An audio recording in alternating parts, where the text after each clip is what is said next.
नमस्कार, मैं हूं आनंद। आप देख रहे हैं चेतना टुडे। सबसे पहले एक नजर सुर्खियों पर। कर्फ्यू हटाने और आरोपियों की शीघ्र गिरफ्तारी को लेकर सांसद की डीएम एसपी से चर्चा।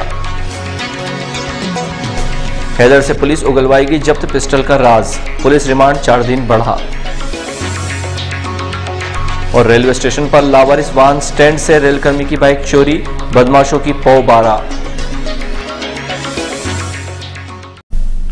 रतलाम सांसद दिलीप सिंह भूरिया ने शहर से संपूर्ण कर्फ्यू हटाने के साथ शेष आरोपियों की शीघ्र गिरफ्तारी के लिए बुधवार को शहर में कलेक्टर डॉक्टर संजय गोयल एवं पुलिस अधीक्षक डॉक्टर आशीष से चर्चा की। यहां महापौर शैलन डागा भी उपस्थित थे। बुधवार को रतलाम आए श्री भूरिया ने प्रशासनिक अधिकारियों से चर्चा के बाद बताया कि विपरीत हालात में शहरवासियों ने जिस तरह धैर्य और संयम का परिचय देते हुए आपसी सद्भाव एवं सौहार्द बनाए रखा, वह निश्चित ही प्रशंसनीय है। यही सामाजिक सद्भाव और स्नेह रतलाम की पहचान है। अब जबकि शहर में पूर्णतः शांति है और शहरवासी मिलजुल कर कार्य कर रहे हैं, ऐसे में कर्फ्यू की आवश्यकता नहीं है।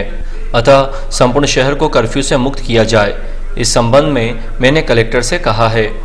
उन्होंने बताया कि एसपी से चर्चा में मैंने कहा कि दोनों ही मामलों में आरोपियों की धरपकड़ तुरंत की जाना चाहिए। अब तक पुलिस ने जो कार्यवाही की है वह प्रशंसनीय है। शेष आरोपियों की धरपकड़ करते हुए आपराधिक तत्वों पर पुलिस और प्रशासन सख्ती से नियंत्रण करे। चर्चा के बाद एसपी डॉक्टर आशीष ने बताया, सांसद श्री भूरिया ने रतलाम से कर्फ्यू हटाने एवं शेष आरोपियों की गिरफ्तारी के संबंध में मुझसे चर्चा की। मैंने उन्हें आश्वस्त किया है कि हम लगातार स्थिति की समीक्षा कर रहे हैं। बहुत जल्द कर्फ्यू पूर्णतः समाप्त कर दिया जाएगा। वहीं शेष आरोपियों की गिरफ्तारी में भी बड़े सूत्र हाथ लगे हैं, जल्द ही खुलासा करेंगे। बजरंग दल सह संयोजक कपिल राठौड़ की हत्या के मुख्य आरोपी हैदर शेरानी को न्यायालय ने 4 दिन का पुलिस रिमांड बढ़ाते हुए 12 अक्टूबर तक पूछताछ के लिए पुलिस को सौंपा है। पुलिस आरोपी से जब्त पिस्टल के बारे में और अधिक जानकारियां जुटाना चाहती है, जबकि पुलिस फरार 2 अन्य आरोपियों की तलाश में जुटी है। हत्याकांड के मुख्य आरोपी हैदर शेरानी को पुलिस ने 3 अक्टूबर को गिरफ्तार कर न्यायालय में पेश किया था, जहां उसे मुख्य न्यायिक दंडाधिकारी एसके पाल द्वारा दिए गए पुलिस रिमांड की अवधि 8 अक्टूबर समाप्त होने पर दोबारा बुधवार को उनके न्यायालय में पेश किया, जहां से उसे 12 अक्टूबर तक पुनः पुलिस रिमांड पर सौंपा गया है। सूत्रों के अनुसार पुलिस आरोपी के कब्जे से जब्त पिस्टल के संबंध में विस्तृत जानकारियां उगलवाने में जुटी है। पुलिस ये पता लगा रही है कि आखिर आरोपी पिस्टल कहां से लेकर आया था और उसने हत्याकांड को कैसे अंजाम दिया। अभी तक की पूछताछ में कई तथ्य सामने आने की जानकारी मिली है। इधर इसी मामले में फरार 2 अन्य आरोपी रिजवान शेरानी तथा मुत्तलिफ शेरानी की धरपकड़ के लिए पुलिस दल दाहोद, बड़ौदा तथा इंदौर भेजे गए हैं। प्रकरण में पुलिस रिमांड पर आरोपी हैदर से अन्य आरोपियों की संलिप्तता के संबंध में सघन पूछताछ की जा रही है। सूत्र बताते हैं कि पूर्व में 5 आरोपियों की गिरफ्तारी के दौरान कतिपय पुलिसकर्मियों द्वारा फैलाए गए भ्रम के कारण पुलिस को परेशानी उठानी पड़ी थी। इन 2 फरार आरोपियों की धरपकड़ में भी पुलिस को पूर्व में खड़ी की गई परेशानियों के चलते ही वांछित सफलता का इंतजार है। इधर पुलिस ने असामाजिक तत्वों पर 21 प्रकरणों में धारा 108 के तहत कार्यवाही की है। वहीं इफ्तियार उर्फ दिल्ली पिता महमूद खां उम्र 35 निवासी जावरा रोड के विरुद्ध जिला बदर की कार्यवाही की गई, जबकि पवन जमड़ा उम्र 23 आनंद कॉलोनी व रईस पिता नाहर खां कुरैशी निवासी राजन नगर के विरुद्ध आर्म्स एक्ट में प्रकरण दर्ज कर कार्यवाही की है। त्योहार के पूर्व खाद्य विभाग ने शहर में डेयरी संचालकों के यहां से दूध और घी के नमूने जांच हेतु लिए। बुधवार को स्टेशन रोड क्षेत्र में 3 दुकानों और 2 दूध विक्रेताओं से दल ने दूध के जबकि एक दुकान से घी का नमूना लिया, जिन्हें भोपाल प्रयोगशाला जांच के लिए भेजा गया है। विभाग के अनुसार ये कार्यवाही निरंतर जारी रहेगी। और जांच के दौरान आज ये हमने 5 नमूने लिए हैं, जिसमें 4 दूध के हैं और एक घी का दूध का नमूना लिया है, जो जांच के लिए राज्य खाद्य प्रयोगशाला मध्य प्रदेश भोपाल को भेजा जाएगा। और आगे भी ये कार्रवाई निरंतर त्योहार को देखते हुए चलती रहेगी। अपनी भ्रष्ट कार्यशैली को लेकर हमेशा विवादों में घिरे रहने वाले एएसआई जंडेल सिंह गुजर को लोकायुक्त टीम द्वारा गत दिवस 20,000 रुपए की रिश्वत लेते हुए रंगे हाथों हिरासत में लिया था, जिसके बाद एसपी डॉक्टर आशीष ने उसे निलंबित कर दिया है। पिपलोदा थाने के ग्राम उपरवाड़ा के विक्रम सिंह राठौड़ ने पिछले दिनों लोकायुक्त को शिकायत दर्ज कराई थी कि पिपलोदा थाने में पदस्थ जंडेल सिंह इससे रिश्वत की मांग कर रहा है। लोकायुक्त ने सिंह के रिश्वत मांगे जाने के साक्ष्य के आधार पर कार्यवाही करते हुए मंगलवार सुबह ही पिपलोदा में डेरा डाल दिया था। जैसे ही विक्रम ने जंडेल सिंह को रुपए दिए, वैसे ही लोकायुक्त टीम के डीएसपी एमएस शक्तावत ने इन्हें रंगे हाथों हिरासत में ले लिया था। इस संबंध में एसपी डॉक्टर आशीष ने देर रात कार्यवाही करते हुए लोकायुक्त पुलिस का कार्यवाही प्रतिवेदन प्राप्त होते ही जंडेल सिंह को निलंबित कर दिया है।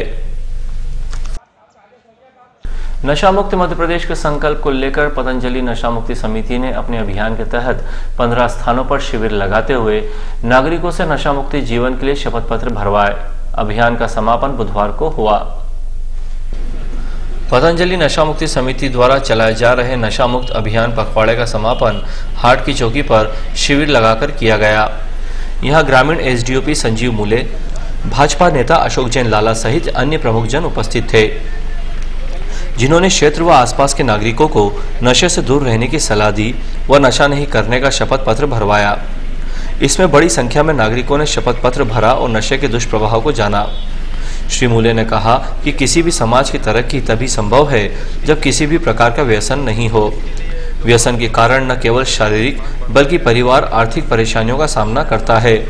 ऐसे में नशा मुक्ति का प्रयास प्रशंसनीय है। श्री जैन ने आयोजन की सराहना की। श्री शर्मा ने बताया कि नशे करने पर जो पैसा खर्च होता है उससे कई गुना नशे के कारण हुई बीमारियों पर खर्च हो जाता है। ये गृह कलह का कारण भी है, इसलिए परिवार से प्यार करें और नशे को करें इनकार, यही समिति का आह्वान है। इस अवसर पर हर्ष दशोत्तर, अंकित शर्मा, इक्का बेलूद, महेंद्र बाफना, अनुराग सिसोदिया, प्रदीप व्यास, लगन तिवारी, मंसूर अली, जितेंद्र सिंह सोलंकी, रितेश सिसोदिया, मुकेश जोशी आदि द्वारा नागरिकों को नशे से दूर रहने की समझाइश दी गई। रेलवे स्टेशन के प्लेटफॉर्म क्रमांक 7 पर लावारिस वाहन स्टैंड से बदमाश एक रेलकर्मी की बाइक चुरा गए, तो वहीं अन्य से कीमती सामान ले उड़े। इतना ही नहीं, बाइक को नुकसान भी पहुंचाया जा रहा है। दरअसल प्लेटफॉर्म क्रमांक 7 के समीप वाहन पार्किंग स्टैंड का ठेका 25 जुलाई के पूर्व ही समाप्त हो चुका है, जिसके बाद से यहां अभी तक नया ठेका नहीं हो पाया है। इस स्थिति में वाहन स्टैंड लावारिस अवस्था में है।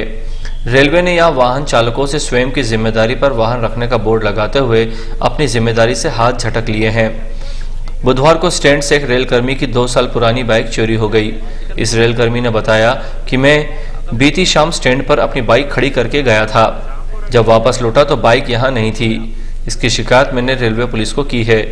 इस घटनाक्रम के सामने आने पर जब मीडियाकर्मी यहां पहुंचे तो देखा कि कई वाहन चालकों ने बाइक को लोहे की जंजीर और ताले से बांध रखा है, जबकि कुछ बाइक से बैटरी सहित अन्य सामान चोरी हो चुका है। स्टैंड परिसर में ही कई वाहनों के खोलकर फेंके गए कलपुर्जे बिखरे पड़े हैं। चौंकाने वाली बात तो यह है कि रेलवे स्टेशन प्लेटफॉर्म क्षेत्र में पुलिस की मौजूदगी और परिसर के समीप जीआरपी चौकी के बावजूद बदमाश लगातार वाहन और उनका कीमती सामान चुरा रहे हैं, लेकिन पुलिस इससे बेखबर है। ऐसे में स्टेशन परिसर की सुरक्षा पर सवाल खड़े हो रहे हैं। लापरवाही पूर्वक काम कर रहे एक युवक की मंगलवार शाम इंडस्ट्रियल एरिया में करंट लगने से मौत हो गई, जबकि दूसरा गंभीर रूप से झुलस गया। इंडस्ट्रियल एरिया में नंद किशोर उर्फ सोनू निवासी इंडस्ट्रियल एरिया ट्रक से सामान उतारने का कार्य कर रहा था। वो ट्रक के ऊपर चढ़ गया और सामान उतारने लगा।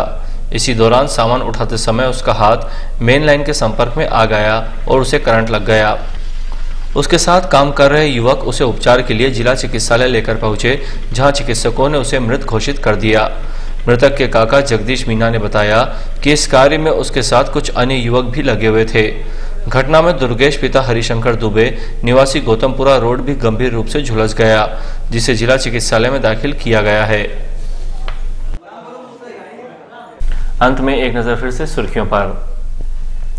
कर्फ्यू हटाने और आरोपियों की शीघ्र गिरफ्तारी को लेकर सांसद की डीएम एसपी से चर्चा। हैदर से पुलिस उगलवाएगी जब्त पिस्टल का राज, पुलिस रिमांड 4 दिन बढ़ा। और रेलवे स्टेशन पर लावारिस वाहन स्टैंड से रेलकर्मी की बाइक चोरी, बदमाशों की पौ बारा। चेतन टुडे में आज बस इतना ही। हम फिर मिलेंगे कुछ और नई सुर्खियों के साथ। तब तक के लिए नमस्कार।